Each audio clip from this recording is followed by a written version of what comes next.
Now we read about the small oscillation approximation. Small approximation का मतलब ये है कि हम ये कह रहे हैं कि जो L1 है या L2 है और L3 जो है वो नियरली इक्वल टू A है। इक्वेशन A और B क्या बन जाएंगी? अब ये इक्वेशन आपके पास जो A और B है, ये वाली इक्वेशंस जब आप ये कहेंगे कि A1 जो L1 है, L2 है और L3 है, ये तकरीबन एक ही इक्वल है, तो आपके पास इक्वेशन क्या बनेगी? L1 की जगह A लिख देंगे, L2 की जगह इसी तरह आपकी equation A not over A not, ये आपके पास नई इक्वेशन बन जाएगी। अगर आप ये कहते हैं कि के स्टेरिक को आप इससे रिप्लेस कर दें कि 1 minus A not over A, तो इक्वेशन दोनों इक्वेशंस जो A और B और C और D दोनों इक्वल हो जाएंगे। नॉर्मल वर्ड्स इसी तरह है। ओमेगा 1 जो है वो K की जगह K स्टार कर देंगे, K star over M square root, और omega 2 is equal to 3 K star over M square root. K star की आप वैल्यू डाल दें, K is equal to 1 minus A not over A, इसी तरह 3 K M ओवर A, 1 minus A not over A। Shapes उसी तरह है आपके पास, एक psi A is equal to psi B और psi B is equal to minus of psi A। अब the mode frequency of the transverse small oscillation are smaller than their corresponding frequency. The longitudinal small oscillation.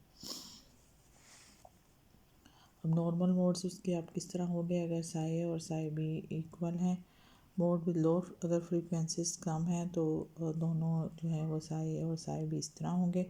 अगर high frequencies हैं, mode with high frequencies हैं, तो एक negative है तो एक ऊपर की तरफ पॉजिटिव जाएगा और एक नीचे की तरफ नेगेटिव जाएगा, तो ये उसकी नई पोजीशंस बन जाएंगी। अब है नेक्स्ट जो टॉपिक है वो है हमारे पास सर्किट्स के बारे में। That is also very very important topic. Now it is two coupled LC circuits. LC circuit क्या है इसके पास? उसमें हमारे पास 2 एल हैं, इंडक्टेंस 2 लगी हुई हैं और आपके पास 3 कैपेसिटर्स हैं, इक्वल कैपेसिटर्स हैं। करंट इसमें आई ए है इस लूप में और इसमें हमारे पास आई बी है। चार्जेस पहले के Q1 Q2 हैं, इस वाले के Q2 और प्लस Q2 और माइनस Q2 है इस प्लेट में, और इस प्लेट पर प्लस Q3 है, ये माइनस Q3 है, ये चार्ज है। अब हमारे पास रेजिस्टेंस नहीं है, हम इसको इंडक्टेंस इसमें यूज़ करते हैं। Consider 2 resistance free LC circuits हैं हमारे पास। ये 2 एलसी सर्किट्स हैं, एक सर्किट ये है और एक सर्किट ये है, आपस में ये कपल्ड हैं।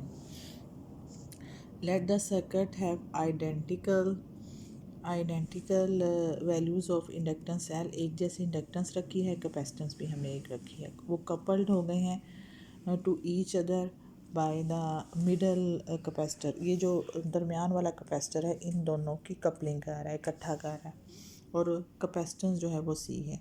Q1 और Q2 और Q3 मैंने आपको बताया चार्जेस हैं कैपेसिटर्स के। अब हमने EMF मालूम करनी है। EMF आप जानते हो, EMF जो है लेफ़्ट हैंड इंडक्शन की है, इसकी EMF क्या होगी? L DIA over DT।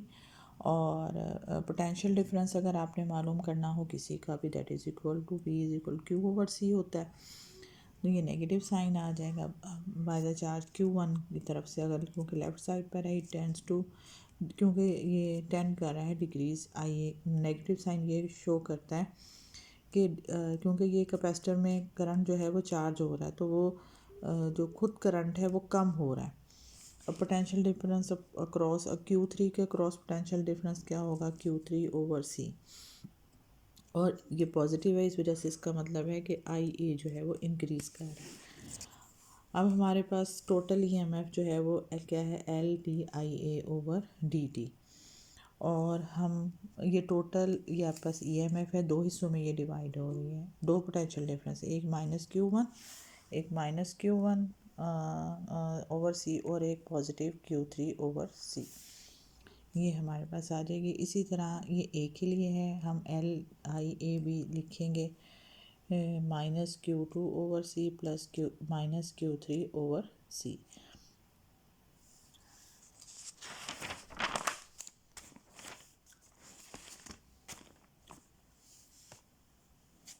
Next step हमारे पास क्या आएगा, डिफ्रेंशिएट कर देंगे दोनों तरफ।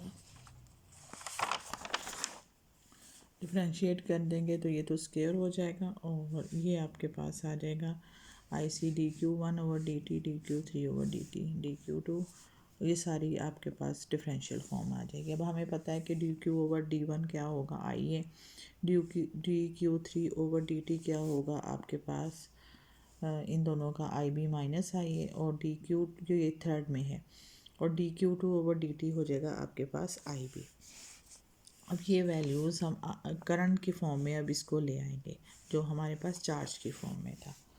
तो ये आपके पास करंट की फॉर्म में dq1/dt की जगह आई ए आ गया, इसी तरह dq3/dt आई बी माइनस आई ए आ गया।